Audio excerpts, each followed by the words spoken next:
The Book of Enoch, excluded from the Bible, unveils astonishing historical mysteries, commencing with a cautionary message to humanity and the fallen angels, who have tainted the earth with debauchery, bloodshed, and sorcery. This forbidden manuscript was penned approximately 200 years ago. Its earliest inscriptions trace back to around 300 BC, with the latest entries around 100 BC, expelled from both Jewish and Christian biblical canons in the early centuries of the Common Era. The Book of Enoch sheds light on concealed truths the Church chooses to overlook. Ancient texts depict Enoch as the custodian of celestial treasures, the foremost archangel, and the direct servant of God's throne. Additionally, they narrate the tale of fallen angels who transgressed on earth by mating with mortal women and imparting heavenly secrets prematurely to humanity. The prohibition of this book likely stems from its inclusion of prophecies regarding Christ himself. Stick around until the conclusion of the video to uncover the chilling revelations that make this sacred tome the most enigmatic in all of spiritual history, unsettling the Church. Enoch, son of Jared, and a descendant of Adam through his seventh generation, stands as the great-grandfather of the renowned Noah. Regarded as a teacher and educator, his name carries the meaning of initiator. Although the Old Testament doesn't delve into his writings extensively, Genesis 5:21-24 mentions him providing his lifespan of 365 years, and cryptically describing his remarkable departure. Enoch walked with God, and he was not, for God took him. Legend even suggests a connection between Enoch and the biblical figure of Melchizedek, a king and priest. Enoch is credited with the creation of writing and astrology, as well as being a religious teacher, prophet, and sage, with numerous church fathers like Justin Martyr and Clement of Alexandria writing about him with reverence. Despite being one of the 10 patriarchs before the flood, Enoch's life stands out for its brevity and mysterious end, marked by his translation into the kingdom of God without experiencing death, as Hebrews 11:5 suggests. The enigmatic nature of his departure underscores his profound devotion to God and the special favor bestowed upon him. Delving into the 5 volumes attributed to Enoch may shed light on his teachings, fears, and interactions. Watcher's Book. This book marks the beginning of the manuscript. It was written around 300 BC, describes the fall of the Watchers or Watcher angels who become the fathers of the Nephilim, Genesis 6 verses 1-4. In this writing are also the accounts of Enoch's travels in the heavens. The book opens with an introduction that says Enoch is a righteous man whose eyes were opened by God, so that he saw the vision sent to him by the Holy One in heaven. He showed him the sons of God, and from them he hears everything and knows that, which he sees. But what he saw will not happen to this generation, but to a generation that is yet to come. The book also tells us about God coming to earth on Mount Sinai, with his armies to pronounce judgment on humanity, how all things are predestined by God and happen in his own time.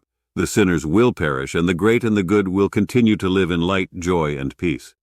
The first section of the book describes the interaction of fallen angels with humanity. Semi-Azaz forces the remaining 199 fallen angels to take human wives to bear them children, and Semjaza, who was their leader, said to them, "I am afraid that you will not really agree to do this deed, and I alone will have to pay the penalty for a great sin." And they all answered him and said, "Let us all swear and all bind ourselves by mutual oaths not to abandon this plan, but to do this deed." Then all together swore and bound themselves by mutual curses upon him. And they were 200 in all, who went down in the days of Jared to the top of Mount Hermon and called it Mount Hermon, because they had sworn and bound themselves by mutual oaths upon it. This leads to the creation of the Nephilim, or giants, as described in the book. And they became pregnant and gave birth to great giants whose height was 300 fits, who destroyed all the gains of men. There was real hell and chaos on earth. The book also discusses the decadent training of humans by fallen angels, most notably Azazel. And Azazel taught men to make swords and knives and shields and breastplates, and made them acquainted with the metals of the earth, and with the art of working them, with bracelets, with ornaments, with the use of antimony, with the beautifying of the eyelids, with all kinds of precious stones, and with all colorings. And much wickedness arose, and they committed fornication, and went astray, and became corrupt in all their ways. Semjaz taught enchantment and eradication, Armaros the resolution of enchantments, Barakajal astrology, Kokabel the constellations, Ezekiel the knowledge of clouds, Erekil the signs of the earth, Shamsel the signs of the sun, and Serial the course of the moon.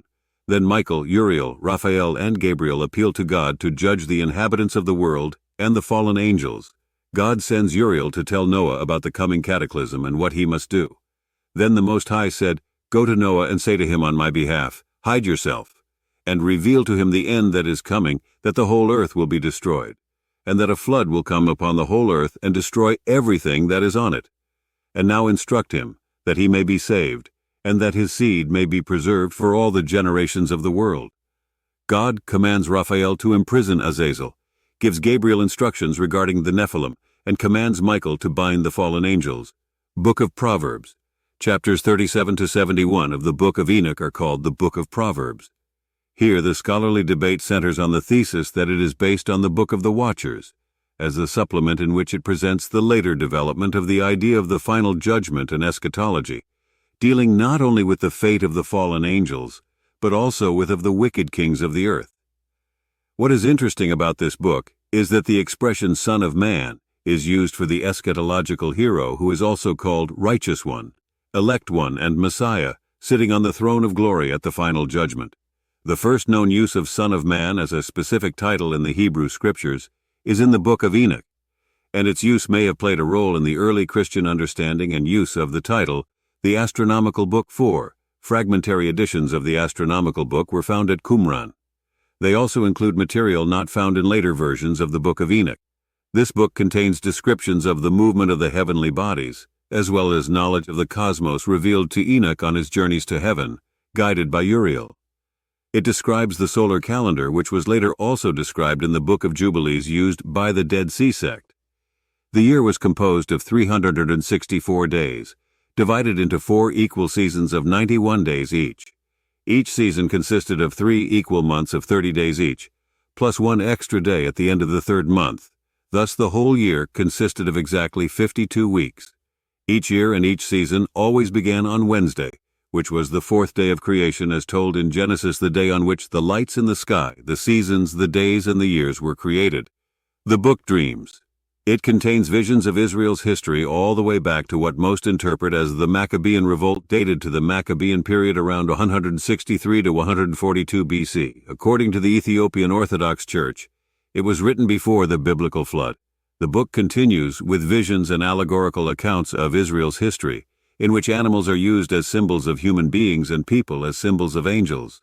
Message of Enoch. Scholars date this manuscript to somewhere around 170 BC. The book is divided here into 5 subsections. Apocalypse of the Weeks.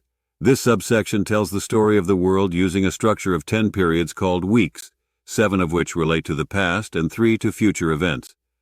The climax is in the 7th part of the 10th week, when a new heaven shall appear, and there shall be many weeks without number until the age, and all shall be in goodness and righteousness.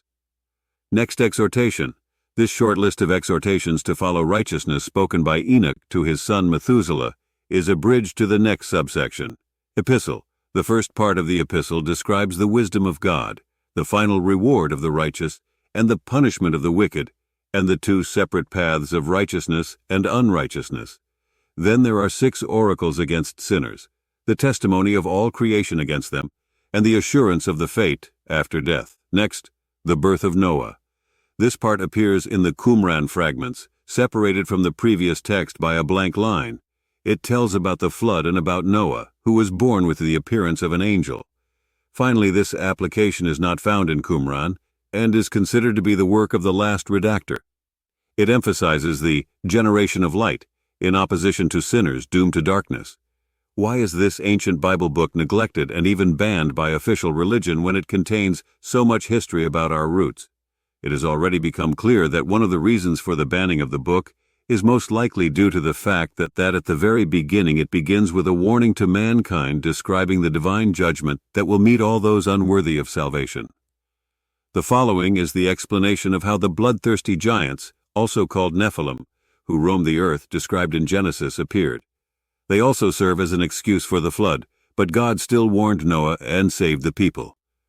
The accounts of Enoch's travels through the kingdoms of heaven, which detail the powers of heaven and the cruelty that awaits depraved people, are also likely to be disliked. Wasn't the church's problem rooted in the fact that it scared the faithful into having such detailed information? and maybe some facts in this information are inconvenient. The book directly and openly talks about strange creatures with advanced technology that visited our Earth. They shared their technology with their hybrid offspring, which was a huge detriment to humanity. The book describes very clearly how and why all evidence of this was wiped out by the Great Flood. One thing is for sure, there is something in this book that bothers a lot of people. Is this not evidence of ancient aliens visiting Earth? Who and how did Enoch ascend and descend on his journeys to heaven and back? Can we assume that these were extraterrestrials, and that Enoch was in contact with one of the sovereigns of this society? Answers to which no one is looking for the answers today. At least not overtly, because these writings have been denied and branded as apocryphal. All we have to do is read between the lines and wait for the day when the truth will be revealed to us. You can find more interesting knowledge in our channel.